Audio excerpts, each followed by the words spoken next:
محترم سامعین حاضرین، السلام علیکم ورحمۃ اللہ وبرکاتہ۔ الحمد للہ وکفا، سلام علی عبادہ الذین اصطفیٰ، اما بعد فاعوذ باللہ من الشیطان الرجیم، بفضلک بسم اللہ الرحمن الرحیم، رب هب لی من الصالحین۔ آمنت باللہ، صدق اللہ المولانا العلی العظیم، وصدق رسولہ النبی الامین الامی المکین المتین المبین الرؤوف الرحیم الکریم۔ خطبہ مسنہ کے بعد جس آیے مبارکہ کو میں نے سرمایہ سخن بنایا ہے، آیت مبارکہ کی روشنی میں کچھ باتیں عرض کرنے سے پیشتر آئیے آپ اور ہم سب مل کر سب سے پہلے تاجدار مدینہ، راحت قلب و سینہ، معطر پسینہ، فیض گنجینہ، باعث نزول سکینہ، ہادی السبل، ختم الرسل، مولائے کل، احمد مجتبی محمد عرب روح فدا صلی اللہ علیہ وسلم کی بارگاہ میں درود پاک کے نذران عقیدت پیش کریں اور پڑھیں بآواز بلند، اللہم صلی علی سیدنا و شفیعنا سندنا و مولانا و ملجانا و مولانا محمد معدن الجود والکرم وآلہ بارک وسلم، صلو علیہ صلاۃ و سلام علیک یا رسول اللہ صلی اللہ تعالی علیہ وسلم۔ حضرات محترم، ماہ ذی الحجہ شریف کا وہ مقدس مہینہ کہ جس کا ایک دن کا روزہ ایک سال کے روزے کے برابر فرمایا گیا، وہ مقدس مہینہ ہمارے آپ کے اوپر سایہ فکن ہو چکا ہے۔ ان 10 دنوں کی عبادت اور 10 دن میں سے 9 روزے، کیونکہ ایک روزے تو منع ہے، تو یہ جو 1 ذی الحجہ سے لے کر کے 9 ذی الحجہ تک کے روزے ہیں، یہ رمضان کے بعد اللہ تعالیٰ کو بہت ہی محبوب روزے ہیں۔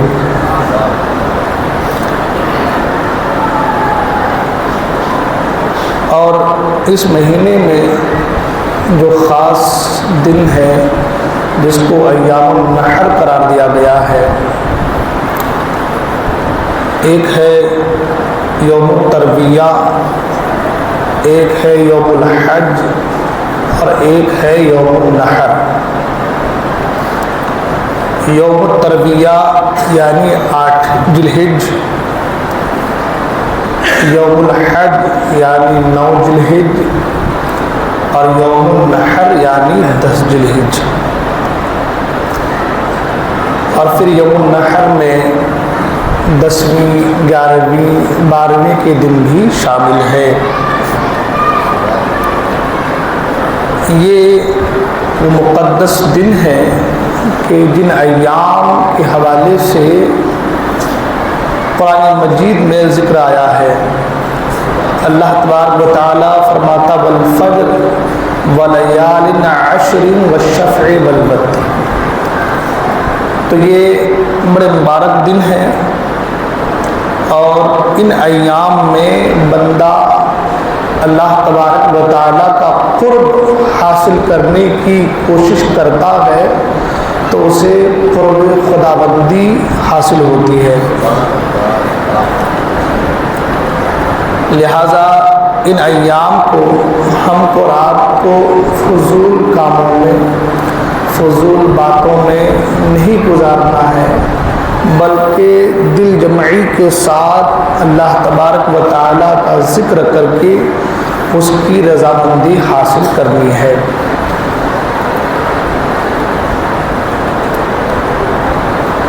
طبیعت میری تھوڑی ناساز ہے، جس کی وجہ سے آہستہ آہستہ کچھ باتیں میں آپ کے گوش گزار کرنے کی کوشش کروں گا۔ پچھلے جمعہ کو حضرت سیدنا ابراہیم علیہ السلام کے حوالے سے میں نے کچھ باتیں آپ کے گوش گزار کی تھی۔ امتحانات اور امتحانات میں کامیاب وہی لوگ ہوتے ہیں جو امتحان میں کامیاب ہونے کی جستجو اور فراق میں رہتے ہیں۔ جو کوشش نہ کرے، جو امتحان میں کامیاب ہونے کی جستجو اور فراق میں نہ رہے، وہ کامیاب نہیں ہو سکتا۔ اب یہ جو امتحانات ہیں، یہ ایسے امتحان ہیں کہ ان امتحانات سے ہر ایک مسلمان کو گزرنا ہے۔ وہ اور بات ہے کسی کے امتحانات کے جو معاملات ہوتے ہیں وہ سخت ہوتے ہیں، کسی کے اعتدال کی صورت میں اور کسی کی نرمی کی صورت میں امتحانات ہوتے ہیں، مگر ہم مسلمان ہیں اور قرآن پر ہمارا یقین اور بھروسہ ہے۔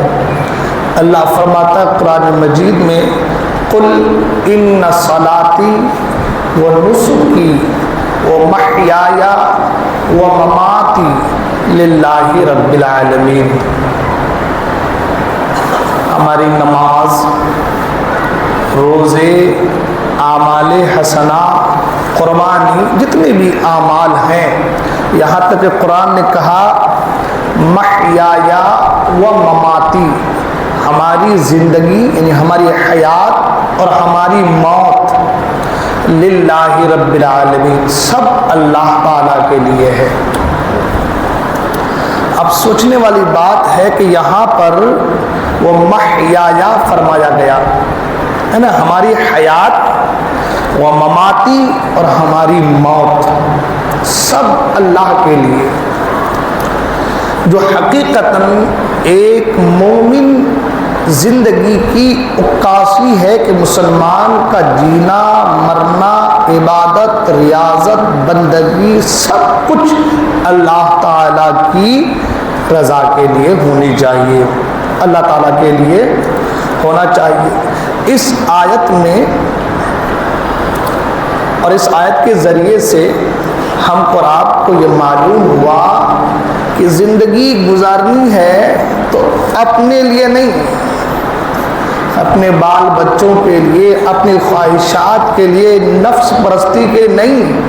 قرآن نے کہا کہہ دو کہ میرا سب کچھ اللہ کے لیے ہے، زندہ رہنا بھی اللہ کے لیے ہے، مرنا بھی اللہ کے لیے ہے۔ اب اس ایک جملے میں ہماری تمام تر چیزیں آ گئی، عبادت ہو، ریاضت ہو، سب چیزیں۔ اب کیونکہ قربانی کا موقع ہے تو قربانی، تو پتہ یہ چلا کہ قربانی جو کرنا ہے، جانور کو ذبح جو کرنا ہے، تو اس نیت سے نہیں کہ ذبح کریں گے تو گوشت ملے گا، اس نیت سے کرنا ہے کہ جانور کو ذبح اس لیے کر رہے ہیں کہ اللہ کا حکم ہے، اس کے ذبح کرنے سے اللہ کی رضا حاصل ہوگی۔ اس لیے فقہا فرماتے ہیں کہ اگر آدمی اس ارادے سے قربانی کرے کہ گوشت مل جائے گا، گوشت کھانے کو مل جائے گا، تو اس کی قربانی نہیں ہوگی۔ یہاں تک کہ ایک جانور میں اگر 7 حصے ہیں اور 7 میں سے 6 اس لیے قربانی کر رہا ہے کہ اللہ کی رضا کے حصول کے لیے، یعنی اللہ کی رضا حاصل ہوگی، اور ایک آدمی کی نیت صرف یہ ہو جائے کہ چلو بھائی قربانی کرنے سے تھوڑا گوشت مل جائے گا، تو اس ایک کی نیت کی وجہ سے 7 کے 7 کی قربانی نہیں ہوگی نا، 7 کے۔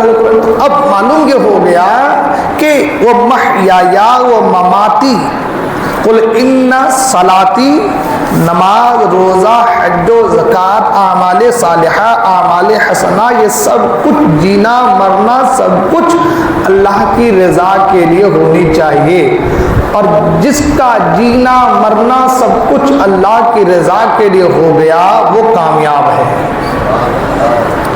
مسلمان دنیا میں آیا ہے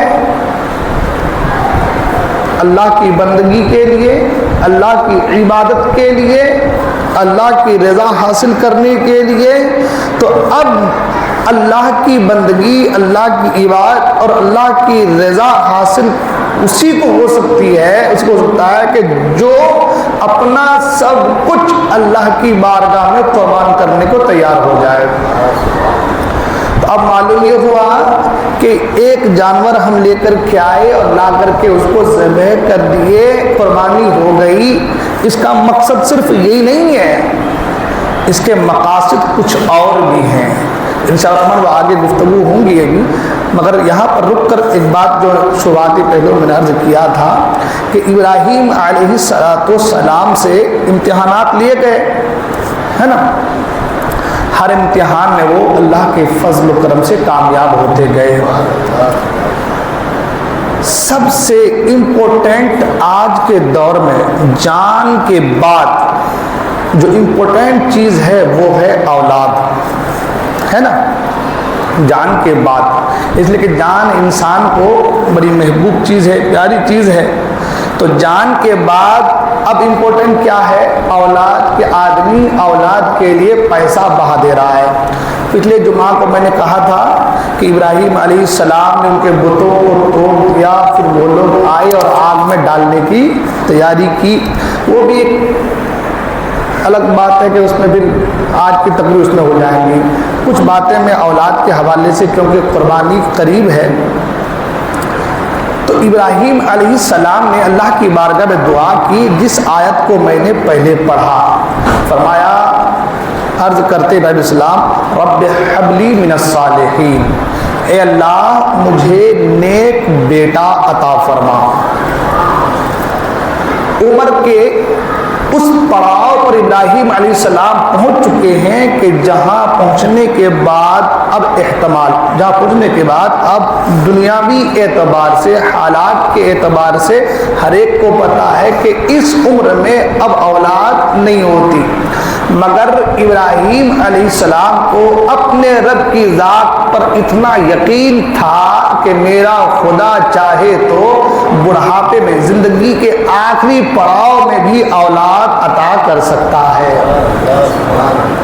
ورنہ ایک نبی ایسی دعا نہیں کریں گے جو ناممکن ہو، ہے نا، مگر دعا عمر کے اس پڑاؤ میں کر رہے ہیں جہاں عادتاً لوگوں کو پتا ہے کہ اولاد نہیں ہوتی۔ ابراہیم جانتے ہیں کہ میرا خدا ہر چیز پر قادر ہے، اور دعا کی تو دعا میں صرف یہ نہیں کہا کہ مجھے بیٹا عطا فرما، دعا میں کہا رب ہب لی من الصالحین، اے اللہ مجھے نیک بیٹا عطا فرما، ایسا بیٹا دے کہ جو بیٹا جب میں کہوں کہ میرے لال میں نے خواب دیکھا ہے تو بیٹا کہے کہ ابا آپ کو جس بات کا حکم دیا گیا ہے وہ کر لیجئے، انشاءاللہ آپ مجھے صبر کرنے والوں میں پائیں گے، ہے نا۔ اب معاملہ یہ ہے کہ اللہ نے بیٹا عطا فرمایا، نیک بیٹا عطا فرمایا، پھر اللہ نے حکم فرمایا ابراہیم جاؤ اور اس بچے کو بے آب و گیا، چٹیل میدان، ریگستان، جہاں پر کچھ بھی نہ ہو وہاں پر چھوڑ کر کے آؤ۔ امتحان پہ امتحان ہے، اللہ اکبر، کیسے صابر تھے وہ، اللہ اکبر، کے جہاں اچھوں کے پاؤں میں تسلسل پیدا ہو جائے، کانپنے لگ جائیں، وہاں ثابت قدمی کے ساتھ ابراہیم علیہ السلام کھڑے ہیں۔ اللہ نے فرمایا کہ یہ چھوٹا سا بچہ ہے، شیرخوار بچہ ہے، دودھ پیتا بچہ ہے، اور بڑی ارمانوں کے ساتھ اس کو پروان چڑھا رہے ہو، اور عمر کے آخری پڑاؤ میں اسے مانگا ہے، اگر مجھ سے محبت کرتے ہو تو لے جاؤ اور چٹیل میدان میں چھوڑ کر کے آ جاؤ۔ اللہ، ہمارے حالات کچھ اور ہیں۔ ہم تو قربانی بھی کرتے ہیں تو جانور سب سے دبلا لینا چاہتے ہیں، ہے نا؟ اور کچھ لوگ ایسے بھی ہیں جانور اتنے تر و تازہ لیں گے، ہاں وہ بھی مسئلہ ہے۔ قربانی آنے کے 3 مہینہ پہلے ہی جانور دیکھ لیتے ہیں، ہاں جانور دم بالکل تندرست ہو، فرما ہو، موٹا تازہ ہو، لوگ کہیں کہ کیا آدمی کو محبت ہے اللہ سے۔ ایک وقت کی نماز نہیں ہے، ایک وقت کی نماز بندے کے پاس نہیں ہے، رمضان میں روزہ نہیں ہے۔ قربانی کے ایام آئے تو 3 مہینہ پہلے اس کے بدن میں پورا جھرجھری شروع ہو جاتی ہے، جانور لینا ہے۔ تو بابا قربانی خالی قربانی ہی ہے کہ نماز، روزہ، حج و زکات بھی کچھ چیز ہے۔ میں نہیں کہتا کہ آپ اچھے جانور نہ لیں، جس طریقے سے آپ قربانی کا اہتمام کرتے ہیں، نماز بھی فرض ہے، اس کا بھی اہتمام کیجیے۔ یہ کون سا معاملہ کہ قربانی میں جانور کو ذبح کرنا، گوشت کھانا ہے تو ہم مسلمان ایسے ہیں کہ تگڑا جانور لے کر کے آئیں گے، اور نماز جو کہ افضل العبادت ہے، یہیں پہ اذان ہو رہی، یہیں پہ کھڑے ہیں مگر مسجد کے اندر داخل نہیں، یہ کیسی مسلمانی ہے؟ یہ کون سا اسلام ہے؟ یہ کون سا دین ہے؟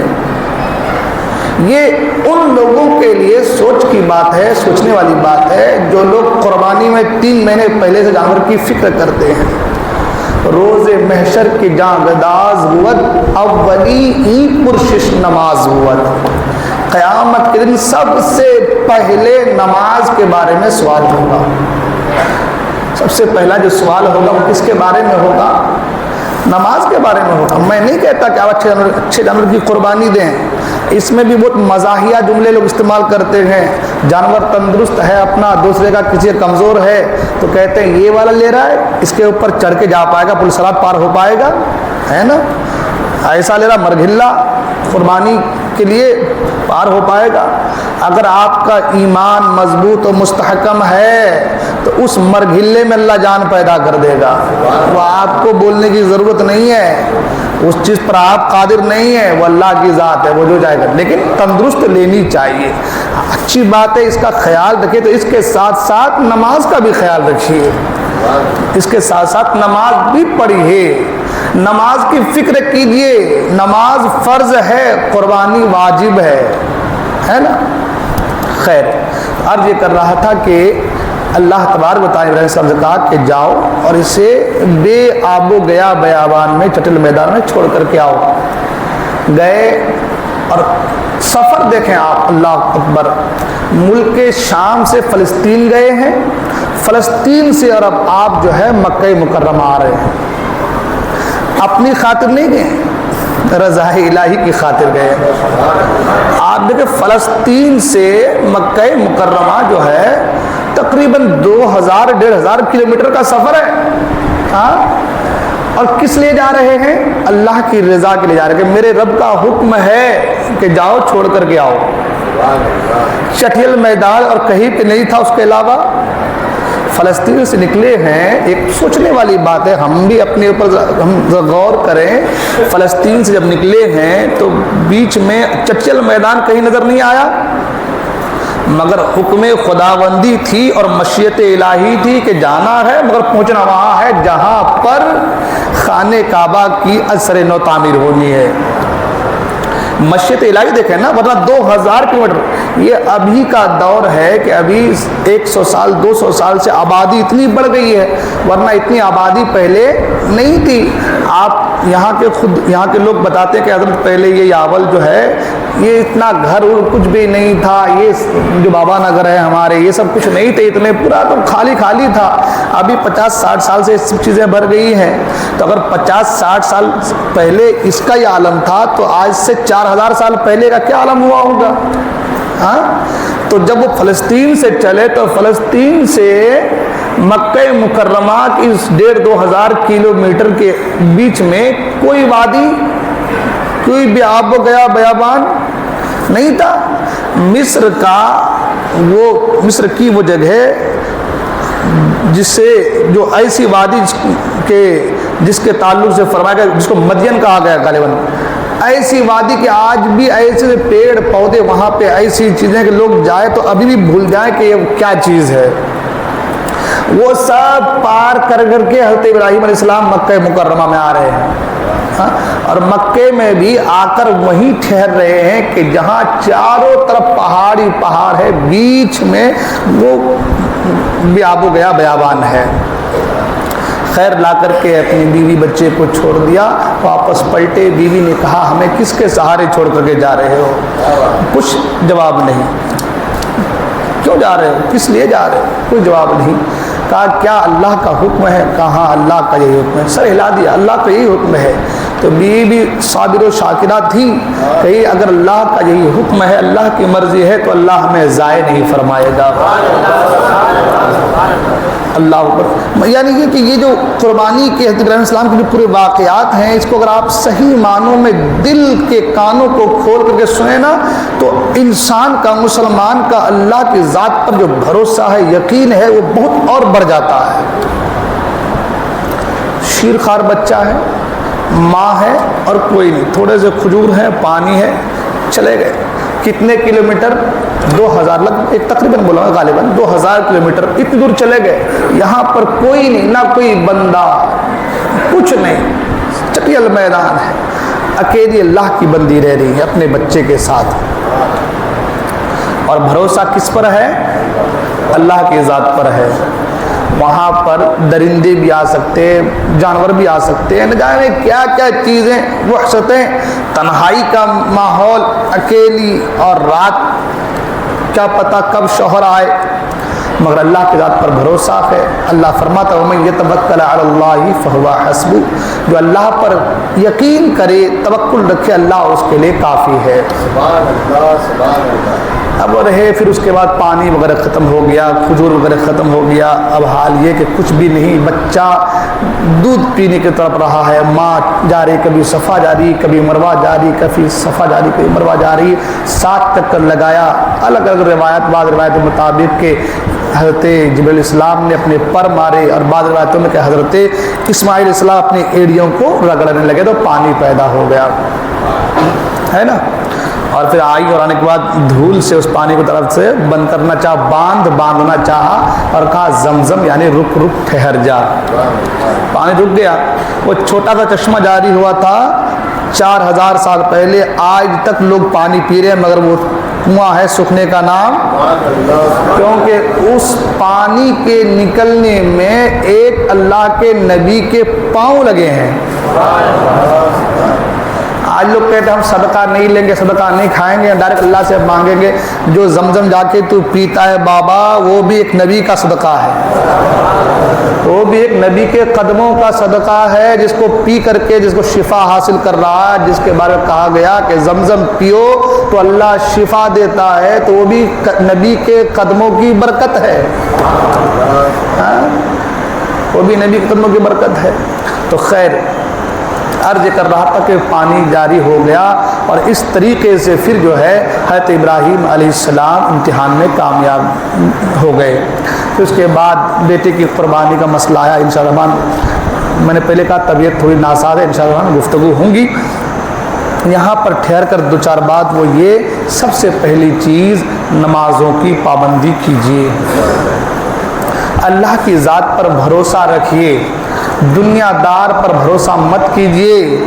ہر کوئی آپ کو دھوکہ دے سکتا ہے، ہر کوئی آپ سے جان چھڑا سکتا ہے، مگر اللہ کی ذات وہ ذات ہے کہ اللہ فرماتا یا ایھا الانسان ما غرک بربک الکریم.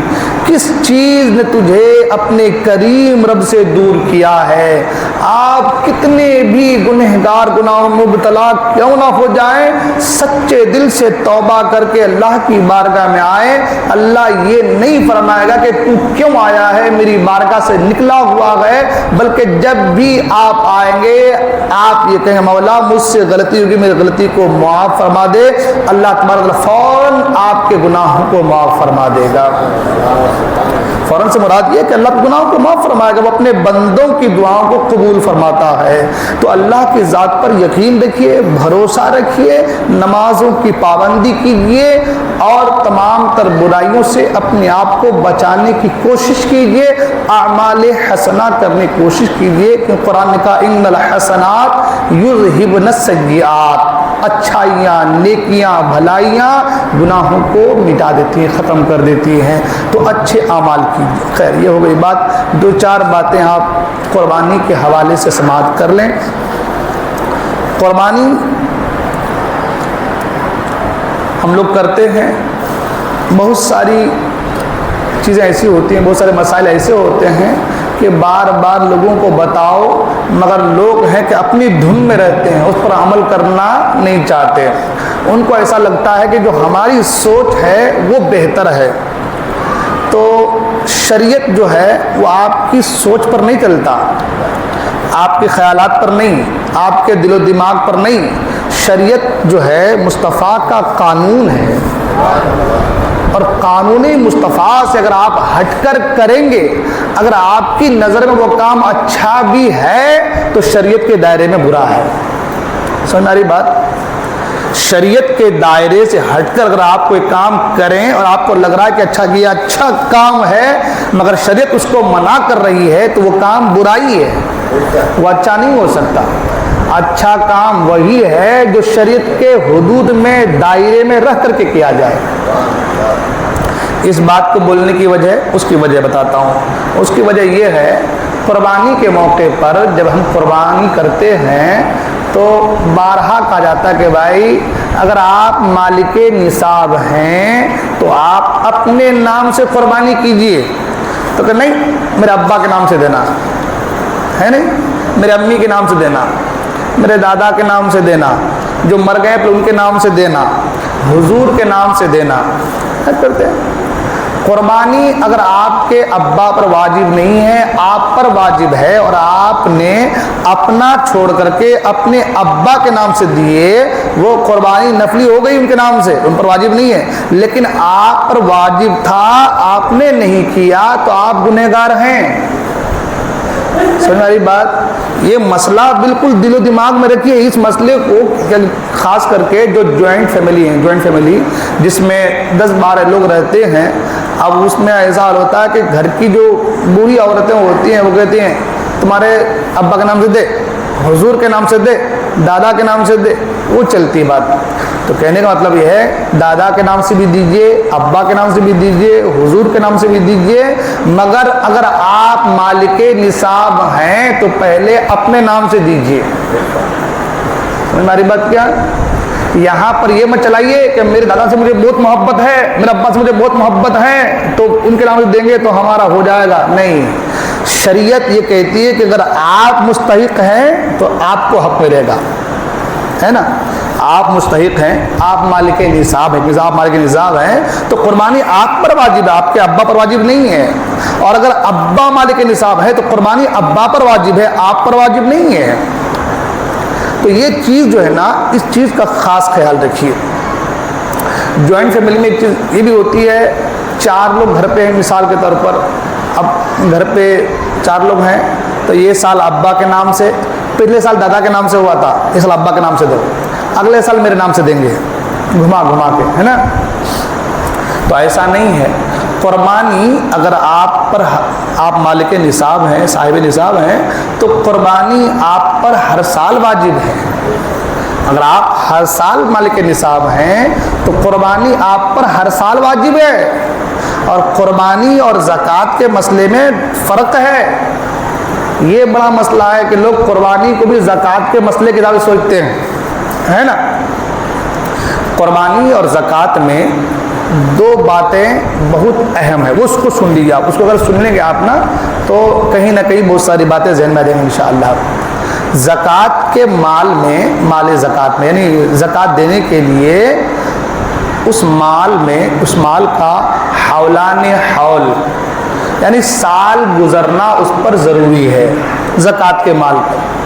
قربانی میں ایسا نہیں ہے۔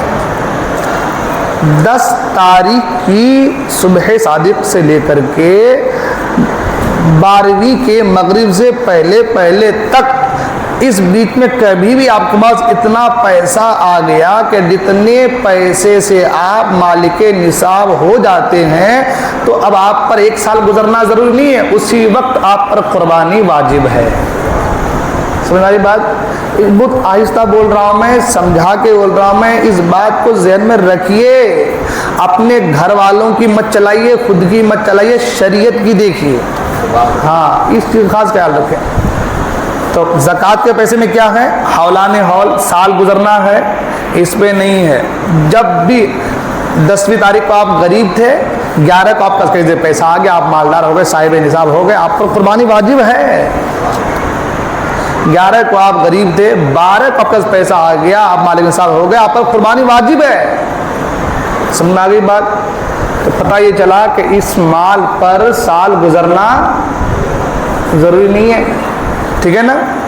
دوسری چیز، زکوٰۃ کا مال جو ہے وہ مال نامی ہوتا ہے، جس پر زکوٰۃ ہے وہ کون سا مال ہے؟ وہ مال نامی۔ نامی کہتے ہیں جو مال میں بڑھوتری ہو، چاہے وہ حکمن کیوں نہ ہو جائے، ہے نا، حقیقتاً ہو یا حکمن ہو۔ مطلب کہ آپ نے سونا لے کر کے رکھا ہے 1 تولہ، اگلے سال آپ اس کو بیچیں گے تو آج لے دیں آپ 60,000 میں، اگلی بار آپ بیچیں گے 70,000 میں، تو بڑھا کہ نہیں بڑھا؟ تو یہی ہے مال نامی۔ یہ کیا ہے؟ یہ ہے مال نامی۔ تو زکوٰۃ جو ہے مال نامی پر ہوتا ہے، مگر قربانی کے لیے مال نامی کا ہونا ضروری، ہاں یہ جو خیال رکھیں، قربانی کے لیے مال نامی کا ہونا ضروری، یعنی اگر آپ کے گھر میں حاجت اصلیات کے علاوہ کوئی چیز ہے اور وہ چیز نصاب کے حد تک پہنچ رہی ہے تو آپ پر قربانی واجب ہے۔ مثال کے طور پر ایک بات بتا رہا ہوں میں، مثال کے طور پر آپ کے گھر میں 2 فرنیچر ہے، کیا ہے؟ 2 فرنیچر ہے، ایک آپ استعمال کر رہے ہیں، ایک آپ کا ایسے ہی پڑا ہوا، استعمال نہیں کر رہے ہیں، تو اگر وہ فرنیچر بھی اس کا پیسہ یعنی وہ بھی مالک نصاب کے حد تک پہنچ رہا ہے تو آپ پر قربانی واجب ہے۔ یہ چیز جو قربانی اور زکوٰۃ میں جو فرق ہے وہ یہ چیز بتا رہا ہوں میں۔ لوگ کیا سوچتے ہیں وہ میرا قرضہ ہے، وہ میرا ایسا نہیں ہے، میرا فلاں نہیں ہے، گھر میں پورا بھر کے چھوڑ دیا آدمی، مگر قربانی کا جب معاملہ آتا ہے تو نہیں۔ پچھلے بار رمضان میں حضرت سے زکوٰۃ کا مسئلہ ہم سنے تھے تو حضرت نے ایسا کہا تھا کہ اس پر زکوٰۃ نہیں، اس پر زکوٰۃ نہیں، تو ہم پر بھی زکوٰۃ نہیں، تو قربانی بھی نہیں ہے۔ ارے بابا، قربانی کا مسئلہ الگ ہے، زکوٰۃ کا مسئلہ الگ ہے نا؟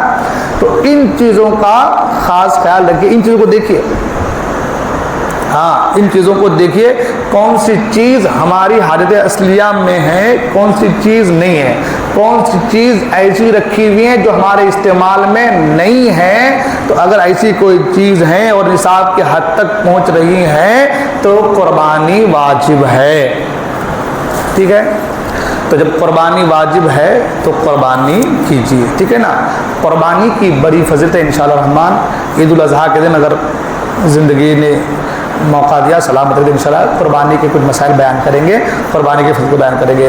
تو قربانی ضرور کیجیے، ساتھ ہی ساتھ قربانی جب کریں گے تو جانور اچھا دیکھ کر کے قربانی کیجیے۔ یہ سارے مسائل پہلے ہی بیان کیے جا چکے ہیں، جانور اچھا لیجیے، فرما لیجیے، اچھا دیکھ کر کے لیجیے، مگر گوشت کھانے کی نیت سے مت لیجیے، اللہ کی رضا حاصل کرنے کی نیت سے لیجیے، ٹھیک ہے نا؟ یہ نہیں کہ اچھا تگڑا جانور ہے تو اچھا گوشت نکلے گا تو اچھا کھائیں گے، یہ سوچ دل و دماغ سے نکال دیجیے۔ اگر گوشت کھانے کی نیت ہوئی تو قربانی ادا نہیں ہوں گی اللہ کی رضا کے لیے۔ اور جانور کو قربان کرنا انشاءاللہ اس کا بتاؤں گا میں جن وفا کی، تو اچھا جانور لیجیے، بے عیب جانور لیجیے، ہے نا، عیب دار جانور نہ ہو۔ قربانی جب کریں تو قربانی کے وقت جو ہے نا، میں نے پہلے بھی کہہ دیا ہے اور آج بھی کہہ رہا ہوں کہ جانور کو ذبح کرتے وقت خاص خیال رکھیے، ذبح کرتے وقت خاص خیال رکھیے۔ نمبر 1 پر چیز جو ہے وہ ہے وہابیوں کے ہاتھ سے ذبح مت کیجیے، ہاں، ورنہ وہ مردار ہوگا، ذبح نہیں ہوگا۔ ہاں سن لیے بات، اس پر عمل کیجیے، ورنہ اتنا پیسہ لگا کر کے برباد ہو گیا، قربانی بھی نہیں, وہابیوں کا ذبیحہ جائز نہیں ہے تو وہابی کے ہاتھ سے ذبح ہے. ارے زور سے بولے نا آپ لوگ, میں آج تک ذبح نہیں ہو سکتا نا بھائی, کوئی شرمانے والی بات ہے اس میں نہیں ہوتا, ختم بات ہے. ان کے ہاتھ کا ذبیحہ جائز. ارے علماء نے یہاں تک فرما دیا اہل کتاب اگر بسم اللہ اللہ اکبر کے ذبح کر دے تو ذبح ہو جائے گا, مگر وہابی کے ہاتھ کا ذبیحہ جائز نہیں ہے. ہاں, سوچنے والی بات ہے, کتنے دین کے دشمن ہیں یہ. اس لیے سنی صحیح العقیدہ مسلمان سے ذبح کروائیے. اس کے لیے کسی عالم کو منگانے کی ضرورت نہیں ہے کہ حضرت آئیں گے ذبح کریں گے تو ہی ذبح ہوگا. آپ خود اپنے ہاتھ سے ذبح کر سکتے ہیں اگر آپ کو ذبح کرنا آتا ہے تو. ٹھیک ہے نا. ہاں, 4 رگوں کا کٹنا ضروری ہے نا. کم سے کم 3 رگ کٹ جائیں, اس کو اذیت نہ ہو, یہ حکم ہے نا. اور یہ جو قریشی حضرات ہیں جو قصائی ان کو زیادہ معلوم ہے نا کہ 2 خون کا رگ ہوتا ہے, ایک نرخرا جس کو ہوا کا رگ ہوتا ہے, اور ایک کھانا پانی کا جو ہے رگ ہوتا ہے. تو یہ 4 رگ جو ہیں کٹنے چاہیے. ٹھیک ہے نا. ٹھیک ہے, تو جانور کو اچھے ذبح کیجیے, سنی صحیح العقیدہ آدمی ذبح کرے. دوسری چیز, جب ذبح کریں تو ہمارے یہاں ہوتا ہے کہ تھوڑا تو بھی ہاتھ لگا دے, کسائی کے ساتھ ساتھ یا حدت کے ساتھ ساتھ تھوڑا گھر والا بھی ہاتھ لگا دیتے ہیں. تو اگر کوئی دم کو پکڑا ہے, کوئی پاؤں کو پکڑا ہے, کوئی اوپر پاؤں رکھا ہے, کوئی ہاتھ رکھا ہے, وہ چل جائے گا. لیکن جو بھی چھری کے اوپر ہاتھ رکھیں گے ان سب کا بسم اللہ اللہ اکبر کہنا ضروری ہے. اگر وہ یہ سوچا کہ حضرت نے تو کہہ دیا, میرے کہنے سے کیا مطلب ہے, تو جانور حلال نہیں ہوگا. ہاں, کوئی بھی چھری پر ہاتھ رکھے تو کم سے کم اتنی آواز سے کہ وہ اپنی آواز کو خود سن سکے, اتنی آواز سے بسم اللہ اللہ اکبر کہنا ضروری ہے, ورنہ جانور حلال نہیں ہوگا, ہے نا. تو اگر آپ کو ذبح کرنا پسند ہے, آپ ذبح کرنا چاہتے ہیں, ذبح کیجیے, اچھی بات ہے, مگر اس مسئلے کو نگاہوں کے سامنے رکھیے. ایسا نہیں کہ ذبح کرتے وقت بھول گئے, جب جانور ذبح ہو گیا ٹھنڈا ہو گیا اب حضرت اب کرو بسم اللہ اکبر, نہیں ہوگا. ٹھیک ہے نا. چھری چلاتے وقت, جب آپ کے ہاتھ میں چھری ہے, ذبح کرتے وقت اللہ کا نام لینا ضروری ہے. ٹھیک ہے. ان چیزوں کا خیال رکھیں. ٹائم ہو گیا. آخری 1-2 بات اور, مسائل 2 بات اور. یہ تو ہو گئی جانور کو ذبح کرنے کے حوالے سے. ٹھیک ہے, اس طریقے سے ذبح کرنی ہے, اس کا خاص خیال رکھے گا. اور ساتھ ہی ساتھ یہ کہ حالات پہلے کے موافق اب نہیں رہے, آپ لوگ سب جانتے ہیں. تو اللہ کے واسطے صفائی کا بلکہ بہت زیادہ خیال رکھنا ہے. وہ فلاں نے پھینک دیا تو ہم نہیں پھینک سکتے کیا, یہ چیز اللہ کے واسطے دور کریں چیزوں کو. یہ نہیں, اپنے گھر کے آس پاس اس طریقے سے صفائی کا خیال رکھیں کہ کسی دوسرے کو احساس بھی نہ ہو کہ یہاں قربانی ہوئی ہے کہ نہیں ہوئی ہے نا. خاص کر کے یہ ہمارے جو راستہ ہے اپنا حسین کے لے جانے والا راستہ ہے, وہاں پہ کچڑا کا وہ بنا ہوا ہے, کوئی لائے لا کے وہیں پہ ڈال دیے, کوئی لائے وہیں پہ لا کے ڈال دیے. اور دوسری جگہ بھی کہیں ایسی جگہ ہوتی ہیں جہاں پہ کچڑا ڈالنے کی جگہ ہوتی ہے, کوئی لایا وہیں پہ ڈال دیا. تو ایسا مت کیجیے. آپ کے گھر کی قربانی ہوئی, ایک تھیلے میں بھر لیجیے, جہاں پھینکنے کی جگہ ہے وہیں پر پھینک دیجیے. آپ کی وجہ سے پوری قوم کو تکلیف نہ ہو, اس بات کا خیال رکھیے. ٹھیک ہے نا. اس لیے صاف صفائی کا خاص خیال رکھیے اور اللہ کی رضا کے لیے جو ہے وہ قربانی کیجیے. اہتمام کرے اس طریقے سے کہ دوسرے کو تکلیف نہ ہو, اور اپنی ذات سے کسی کو تکلیف ہونی بھی نہیں چاہیے, دینا بھی نہیں چاہیے. کہ حدیث میں اس کی ممانعت ہے کہ اپنی ذات سے کسی کو تکلیف پہنچے. ٹھیک ہے. یہ کچھ مسائل ہو گئے, انشاءاللہ پھر گفتگو ہوگی. ایک چیز یہ کہ یہ چاند کی شہادت کے حوالے سے یہ لیٹر پیڈ ہے کہ چاند کی شہادت کے قاضی شہر مالیگاؤں حضرت علامہ مفتی واجد علی صاحب جو ہے کے ذریعے سے مصطفیٰ چوپڑا میں 29 ذوالقعدہ 1445 ہجری 7 جون 2024 جمعہ کی شام کو ہلال یعنی چاند کی شرعی شہادت موصول ہوئی کہ 21 ذی الحجہ 1445 بروز سنیچر 8 جون کو ہوئی۔ اس مناسبت سے بقرعید 17 جون یعنی بروز پیر کو ہے، ٹھیک ہے۔ لہذا آپ حضرات بھی اس اعتبار سے تاریخ کا نظم فرمائیں اور شہر بیاول سے آئے ہوئے 2 گواہ اول شیخ خلیل شیخ رشید اور گواہ دوم سید فیروز ابن سید احمد کو 21 ذی الحجہ کے ہلال کی شرعی شہادت پیش کی جاتی ہے۔ تو شہادت نامہ موصول ہو چکی ہے، لہذا قربانی جو ہے وہ 17 جون بروز پیر کو ہوگی۔ اللہ تعالی ہم تمام کو دارین کی سعادتوں سے مالا مال فرمائے۔ السلام علیکم ورحمۃ اللہ وبرکاتہ۔ کوئی غلطی ہوگی میں توبہ کرتا ہوں، استغفر اللہ ربی من کل ذنب واتوب الیہ۔